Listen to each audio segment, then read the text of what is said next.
घर में या बहुत छोटे घर में भी सब लोग एक जैसे नहीं होते। बड़े पैमाने पर जिम्मेदार समझदार लोग होते हैं, एक दो लोग गैर अनुशासित भी होते हैं, लेकिन हमारा काम है कि हम उनको भी समझा के अनुशासित बनाएं। तो प्रिय परिवारजनों, आज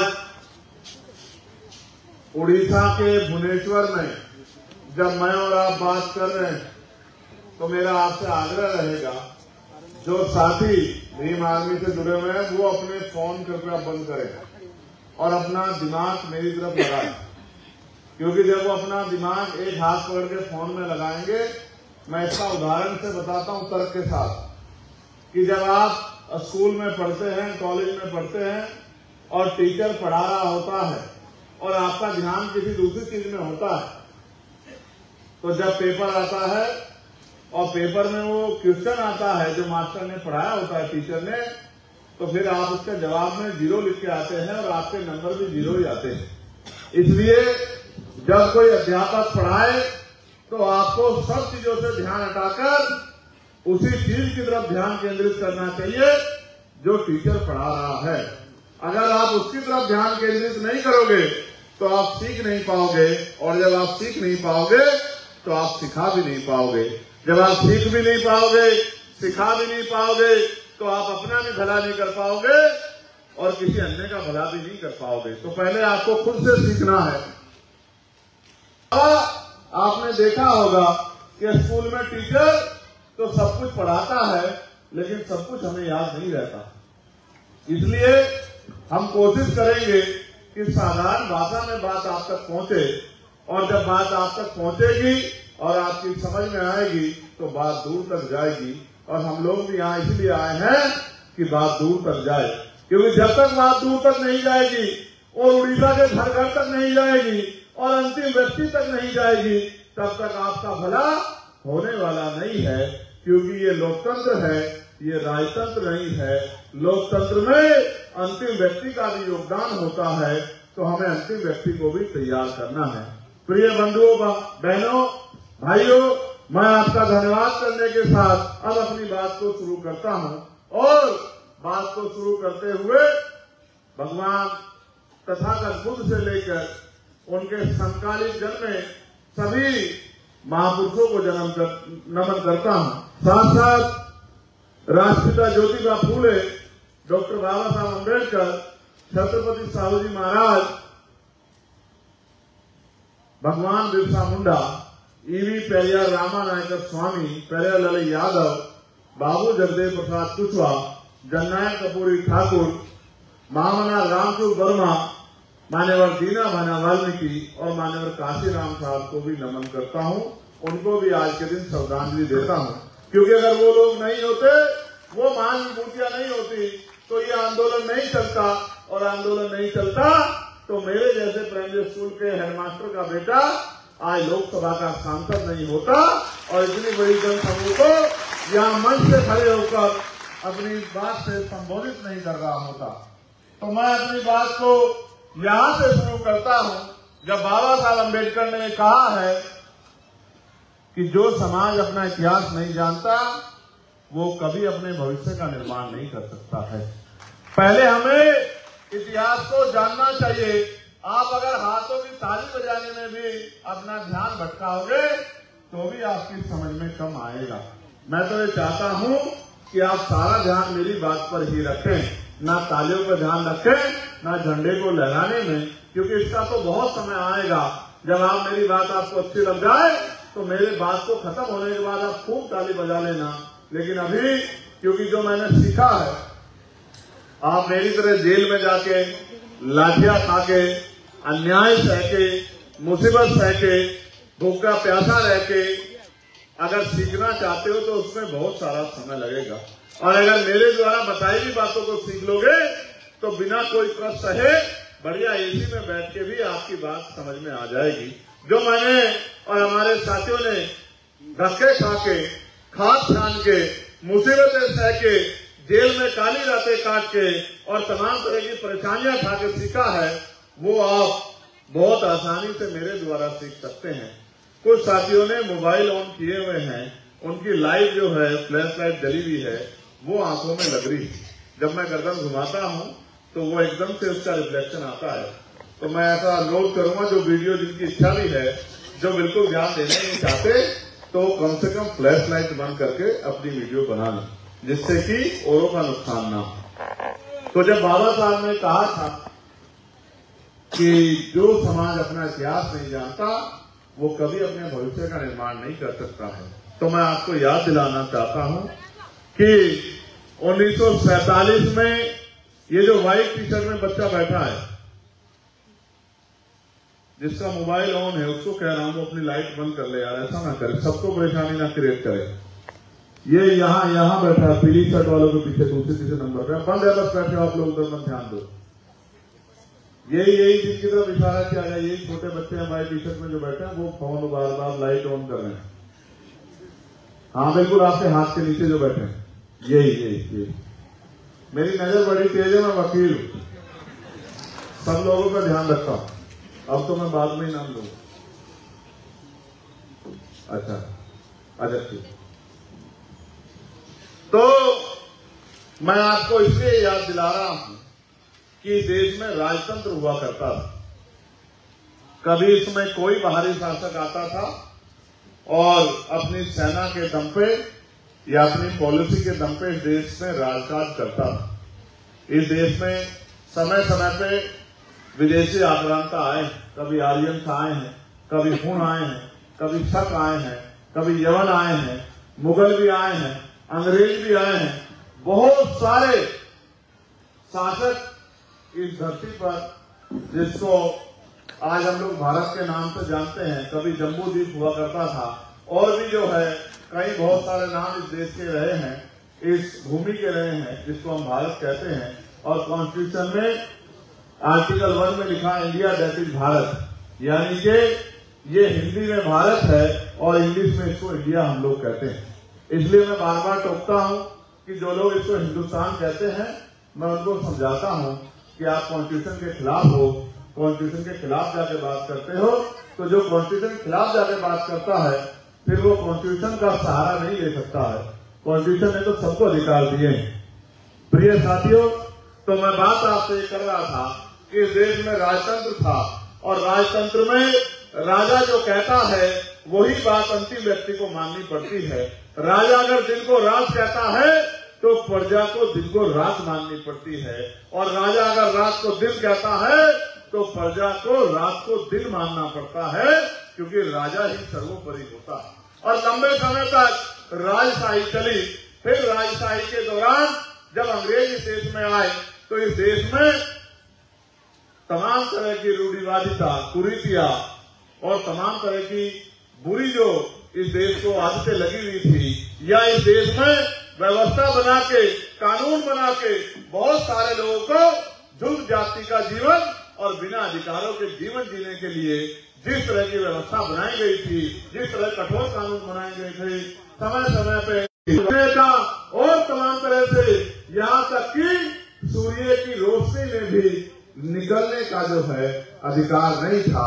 और तो और जिन तालाबों से जानवर पानी पीते हैं, उन तालाबों से भी पानी पीने का अधिकार सार्वजनिक रूप से बहुत लंबे समय तक लोगों के पास नहीं था।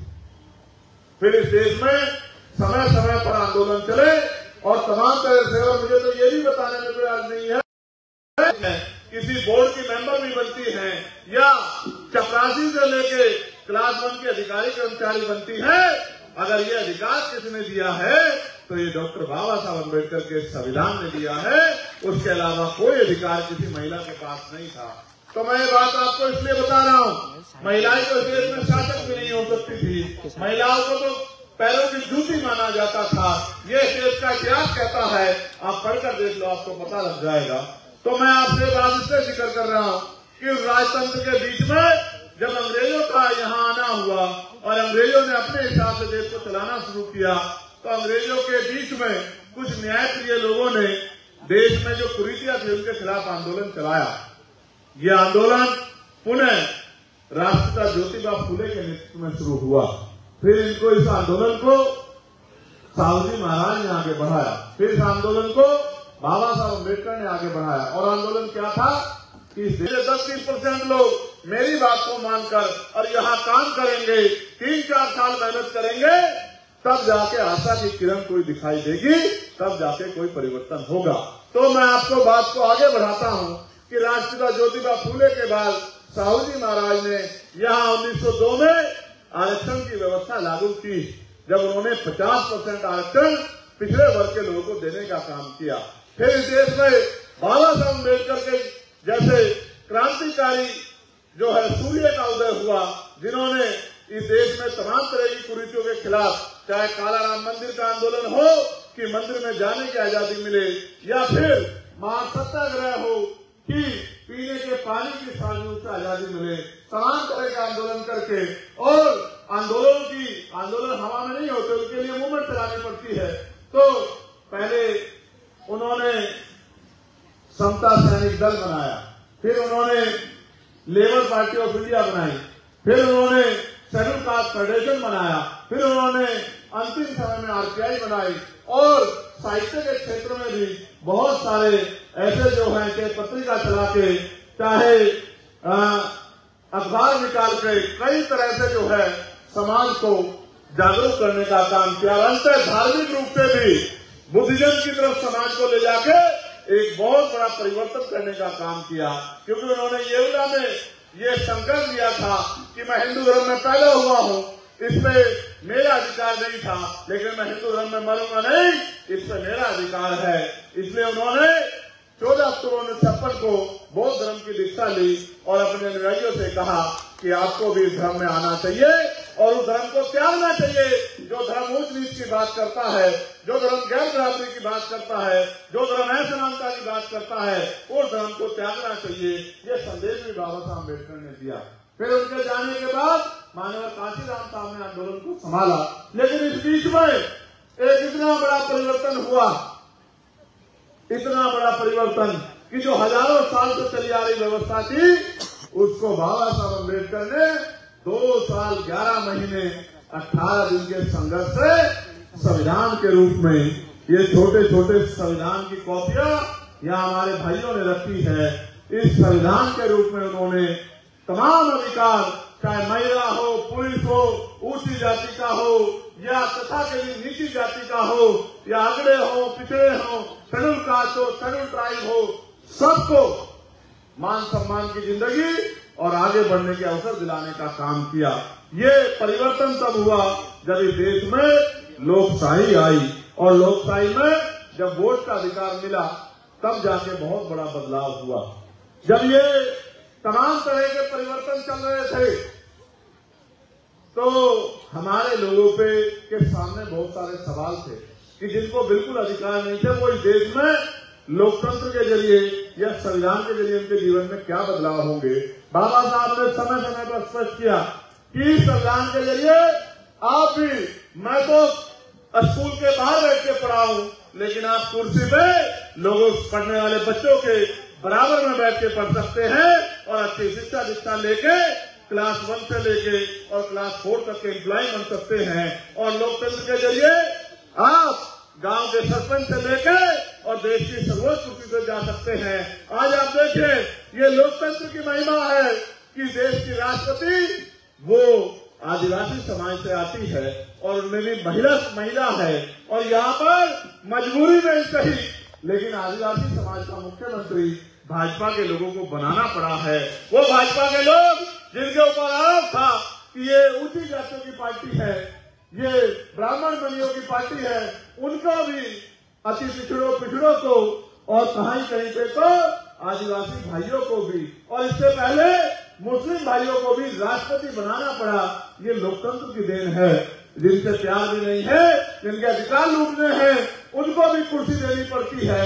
ये लोकतंत्र की देन है, क्योंकि आज आपके हाथ में एक ऐसी शक्ति है जिसको हम वोट कहते हैं। इसके जरिए आप चाहो तो किसी को कुर्सी पर बिठा दो और चाहे किसी से कुर्सी से उठा के पटक दो, ये आपके हाथ में है। लेकिन मेरे लोगों, आपने सब कुछ सीखा। आपने संविधान के आने के बाद फावला चलाना सीखा, जो तो आप पहले से चलाते थे। आपने मजदूरी करना सीखा, आपने हाथ का रोजगार सीखा, आपने पसीना बहाना सीखा, सब कुछ सीखा, लेकिन वो नहीं सीखा जो बाबा साहब अम्बेडकर आपको सिखाना चाहते थे। बाबा साहब अम्बेडकर ने लोकतंत्र की व्यवस्था क्यों की? इस देश में तो राजतंत्र भी रहा है, तो लोकतंत्र के पीछे उनका उद्देश्य क्या था? वो किसको कुर्सी में बिठाना चाहते थे? वो इनको कुर्सी में बिठाना चाहते थे जिनको हमेशा पीछे खड़ा किया गया, जिनको स्कूलों में नहीं घुसने दिया गया, जिनको अस्पतालों में नहीं घुसने दिया गया, जिनको सार्वजनिक स्थलों में नहीं घुसने दिया गया, जिनको मंदिरों में नहीं घुसने दिया गया। इस लोकतंत्र के जरिए वो उनको कुर्सी में बिठाना चाहते थे। और ये लोकतंत्र और संविधान की शक्ति है कि आज इतना बड़ा नेतृत्व जो है उड़ीसा का एक मंच पर बैठा है और उसको सुनने वाला इतना बड़ा समाज यहाँ बैठा है, ये भारतीय संविधान की देन है। तो मैं भारतीय संविधान को जिंदाबाद करता हूँ कि अगर ना होता भारतीय संविधान तो ना मुझे मिलते अधिकार और ना आपको मिलते ये अवसर। मेरे प्यारे भाइयों, मैं आपसे कह रहा था आपने सब कुछ सीखा, लेकिन लोकतंत्र में अपनी शक्ति बनाना नहीं सीखा। अगर आप लोकतंत्र में शक्ति बनाना सीख लेते, और दुश्मन बड़ा चालाक है, अध्यक्ष इस बात को कह रहे थे, मैं उस बात को आगे बढ़ाता हूँ। जब बाबा साहब ने वोट का अधिकार दिलाया तो यहाँ जो लोग राजकाज करते थे उनके मन में चिंता हुई। उन्होंने पहले तो सवाल खड़े किए कि वोट का अधिकार इनको मिलना नहीं चाहिए, लेकिन जब बाबा साहब के आगे हार गए तो उनके सामने चैलेंज आ गया कि इनको रोकना कैसे है। तो उन्होंने कहा कि वोट तो इनके पास है, लेकिन नोट हमारे पास है, हम इनकी वोट को नोट से खरीद लेंगे। और मुझे दुख के साथ कहना पड़ रहा है कि उड़ीसा में आज भी वोट नोटों से खरीदा जा रहा है, क्योंकि हमारे लोग नोट की कीमत समझते हैं, वोट की कीमत नहीं समझते। जिस दिन ये वोट की कीमत समझेंगे, ये नोटों वाले पीछे आपके पीछे लाइन में खड़े होंगे, ये नोटों वाले आपके बिस्तरे और आपके बैग उठा रहे होंगे। जिस दिन आप वोट की कीमत समझ जाओगे, उस दिन आपकी कुर्सियां बिठा रहे होंगे। जो लोग आज नोट पे वोट खरीदते हैं, जिस दिन आप वोट की कीमत समझ जाओगे। आप छोटे से चुनाव को ले लो, आज पैसे के आधार पर चुनाव होता है और सारी पार्टियां पैसे में पैसा खर्च करती हैं। आज ये सोचो, जो लोग लाखों रुपए प्रधानी के चुनाव में आपके यहाँ सरपंच कहते होंगे या मुखिया कहते होंगे, जो लाखों रुपए गांव के चुनाव में खर्च करते हैं, क्या वो आपकी सेवा के लिए खर्च करते हैं? जो आदमी लाखों रुपए किसी काम में इन्वेस्ट करेगा, किसी काम में डालेगा, तो वो क्या आपका भला करने के लिए डालेगा? वो तो अपना भला करने के लिए डालेगा। जो आदमी इलेक्शन में पैसा खर्च करेगा, वो चुनाव के बाद पैसे से पैसा कमाने का काम करेगा। इस देश में साधु कौन है? इस देश में त्यागी कौन है कि वो त्याग करके आपकी मदद करे, आपकी सेवा करे? आप अपने गांव का हाल ही देख लो कि आपकी गरीबी बेबसी से निकालने के लिए किसी बड़े महल वाले ने आके आपका हाथ पकड़ने का काम किया। आपके पास मकान नहीं था तो आपका हाथ पकड़ के अपने मकान में ले जाने का काम किया कि तेरे पास मकान नहीं है, तेरी जिंदगी में बदलता हूँ, चल मेरे मकान में मेरे साथ रहना। या कोई भी लोग बैठे हैं, आप गुमराह होते रहे, आपकी समझ नहीं आया। एक बार आपको महसूस नहीं हुआ कि जिन्होंने गांव में रहने के बावजूद, जिनमें बड़ी बड़ी कोठियां महल होने के बावजूद, हजारों बीघे जमीन होने के बावजूद आपको एक गज जमीन इज्जत से जीने के लिए नहीं दी, वो क्या आपका भला चाहते हैं? आपकी जिंदगी बदलना चाहते हैं? कैसे भोले भाले लोग हो। मैंने तो जानवर देखे हैं, एक दो बार जहां से कांटा लग जाता है उस रास्ते को नहीं जाते। आप तो आजादी के 75 साल बाद भी, जब इस देश में लोकतंत्र है, फिर भी बार बार धोखा खाते हो। और ये कहावत है, आजमाए हुए को आजमाओगे तो वही मिलेगा जो मिलता आया है। आप चुनाव के समय वोट को नोटों के आधार पर तोलते हो और अगले 5 साल उन्हीं के आगे हाथ फैलाते हो जिनको जो नोट देके वोट ले जाते हैं। ये काम अगर आप लोगों ने बंद नहीं किया तो फिर इसका खामियाजा आपको भुगतना पड़ेगा। और खामियाजा ये है कि फिर आपकी आने वाली नस्लें भी, उनका भी हाथ इस देश में और उड़ीसा में भी फैला रहेगा। मैं जब उड़ीसा आता था, और मैं कई बार उड़ीसा आया, एक बार झारसुगुड़ा के जरिए और एक बार रायपुर के जरिए जब गाड़ी निकलती थी तो मेरा ध्यान इस बात पे होता था कि मैं लोगों के घर देखता था, उनके हालत देखता था, उनके कपड़े देखता था और अपने मन में ये नोटिस करता था कि इनके हालात उड़ीसा में कैसी है। और मुझे कहने में कोई दुख संकोच नहीं है कि उड़ीसा में आपकी हालात बहुत अच्छी नहीं है। उड़ीसा में मेरे लोगों की हालात बहुत अच्छी नहीं है। उनके पास बड़े पैमाने पर भौतिक सुविधाएं भी नहीं है। भौतिक सुविधाएं, मौलिक सुविधाएं यानी कि रहने के लिए अच्छा मकान, पीने के लिए साफ पानी, पहनने के लिए अच्छे कपड़े और खाने के लिए अच्छा भोजन। मुझे बड़े दुख के साथ कहना पड़ रहा है कि ये जो बुनियादी सुविधाएं हैं ये भी सरकारों ने हमें उपलब्ध नहीं कराई और फिर भी हम इन सरकारों पे भरोसा करते रहते हैं। मैं आपके यहाँ की कई चीजें पढ़कर बताऊंगा कि आपके यहाँ किस तरह की परेशानी है। जब आप जानेंगे तो शायद आपकी आंखें खुले और आपको समझ आए। आपने मजदूरी करना सीखा, मेहनत करना सीखा, 8 घंटे पसीना बहाना सीखा, लेकिन आपने बाबा साहब अम्बेडकर के रास्ते पे चल के राजनीतिक शक्ति बनाना नहीं सीखा। आपने बाबा साहब का नारा तो सीखा जय भीम का, लेकिन बाबा साहब ने कहा कि political power is the master की, इट इज द मास्टर की by which can you open and each of your success, यानी कि राजनीतिक सत्ता वो चाबी है जिसके द्वारा आप अपनी सारी समस्याओं के ताले खोल सकते हैं, सारी समस्याओं का हल कर सकते हैं। ये बात आपकी समझ में नहीं आई और आप ये सोचते रहे कि कोई मसीहा पैदा होके आएगा या ये लोग कभी तो इनका दिल पसीजेगा और ये आपके बारे में सोचेंगे। जिन्होंने हजारों साल आपके बारे में नहीं सोचा वो आज कैसे आपके बारे में सोचेंगे। जिसकी समस्या होती है उसी को संविधान ढूंढना पड़ता है और भगवान बुद्ध ने भी कहा कि हर एक समस्या का कारण है और हर कारण का एक निवारण है। कारण आपको है और समस्या आपको पता है, लेकिन निवारण भी आपको पता होने के बावजूद आप उस पर काम नहीं करते हो। आप दूसरे में भरोसा करते हो, किसी को वोट देते हो और फिर निजी स्वार्थ के, कुछ लोगों के निजी स्वार्थ के चलते फिर बड़े पैमाने पर समाज खाली हाथ रह जाता है। हर 5 साल में चुनाव इसलिए होते हैं कि अगर आपको जिसने आपसे वोट लिया और आपका काम नहीं किया, आप उसको बदले किसी और को मौका दे दो।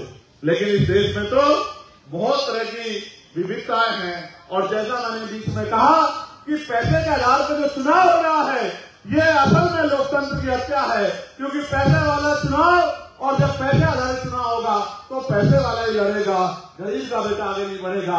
और जब तक गरीब इस राजनीति में नहीं आएगा और आगे बढ़ के विधानसभा लोकसभा में नहीं आएगा तो फिर गरीबों का भला नहीं हो सकता, जब तक गरीबों के बीच का गरीबों की बात रखने वाला नहीं आएगा। इसलिए पैसे वाले लोगों ने ये खेल बना रखा है कि जितना पैसा लगाओ राजनीति में कि गरीब लोग इसमें घुसी ना पाए। मैं धन्यवाद दूंगा मानव काशीराम साहब को कि उन्होंने समाज को जागरूक करके इस लड़ाई को, इस जो बेड़ियां गिरी गई थी आर्थिक की बेड़ियां, इनको तोड़ने का काम किया। लेकिन अभी भी कई बेड़ियां बाकी हैं, वो तो चले गए। और हम अगर ये सोच के बैठ जाए कि हमें ये बेड़ियां नहीं तोड़नी तो आप मुझे बताओ कि बेड़ियां कैसे टूटेंगी, गुलामी कैसे खत्म होगी, उड़ीसा में हालात कैसे बदलेंगे। आपने गले में नीला पट्टा पहनना सीख लिया है, लेकिन जब तक आप बूथ का संगठन बनाना नहीं सीखोगे, सेक्टर का संगठन बनाना नहीं सीखोगे, विधानसभा की कमेटी नहीं बनाओगे, जिले की कमेटी नहीं बनाओगे, प्रदेश का मजबूत संगठन नहीं बनाओगे और भाईचारा बना के बहुजन समाज के लोगों में आप अपनी ताकत नहीं बनाओगे तो पैसे वाले लोग आगे बढ़ते रहेंगे और वो पैसे से पैसा कमाते रहेंगे। इससे आपका अगले 100 साल भी लोकतंत्र चले तो भला नहीं हो सकता। देखो, मैंने डाटा बनवाया था, उड़ीसा में SC, ST, OBC की जनसंख्या और आरक्षण के आंकड़े इस प्रकार हैं। SC की पॉपुलेशन 17% है और ST की पॉपुलेशन 23% है। दोनों मिलाके लगभग 40% हो जाते हैं। आरक्षण मिलता है 38%। इनका उच्च शिक्षा में इनका परसेंटेज है 20%। ओबीसी की जनसंख्या है 54%। नौकरियों में आरक्षण है 11.25 यानी कि 11.25 यानी कि लगभग 11.25%। और इनका उच्च शिक्षा में प्रतिशत जो है और इनको जो अवसर मिल रहे हैं वो 0 मिल रहे हैं। क्या मिल रहे हैं? दोबारा बताओ, क्या मिल रहे हैं? 0। इन्होंने क्या क्यों मिल रहे हैं जीरो हमारे पिछले वर्ग के लोगों को? क्योंकि इन्होंने जब मास्टर पढ़ा रहा था तो ये फोन में वीडियो बना रहे थे। मास्टर की बात को इन्होंने सुना नहीं और लड़ाई को मजबूती से लड़ा नहीं, इसलिए इनको क्या मिल रहा है? जब ये अंधविश्वास पाखंडवाद की धर्मांता को त्याग कर और मिशन के रास्ते पे आएंगे तभी इनका और इनके बच्चों का भला होगा, उससे पहले इनका भला होने वाला नहीं है। वरना ये जो दल राजनीति कर रहे हैं, कोई सेकुलर के नाम पे और कोई हिंदुत्व के नाम पे, ये समय समय पे अपने धार्मिक एजेंडों को आगे करके और कोई डरा के ये वोट का अधिकार अपने खेमे में रखेंगे।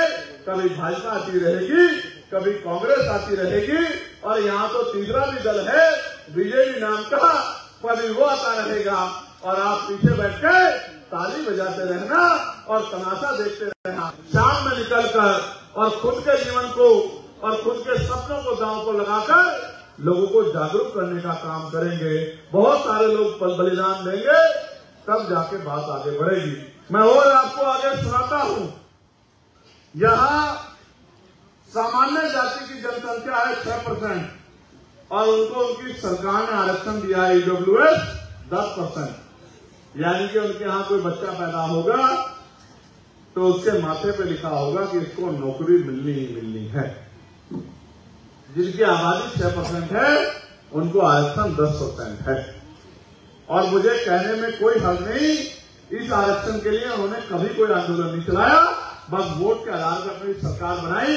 जिस दिन उनकी सरकार बन गई, उनकी सरकार ने उनको ये आरक्षण देने का काम किया।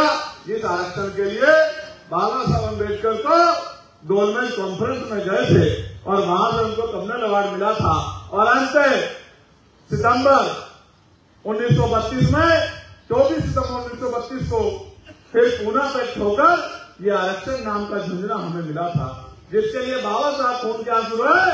वो उनको सिर्फ वोट का अधिकार से जो है उन्होंने अपनी ताकत बना के ले लिया। उड़ीसा में आजादी के 75 साल बाद भी SC/ST आयोग नहीं है, OBC आयोग नहीं है और अल्पसंख्यक भाइयों का आयोग भी नहीं है।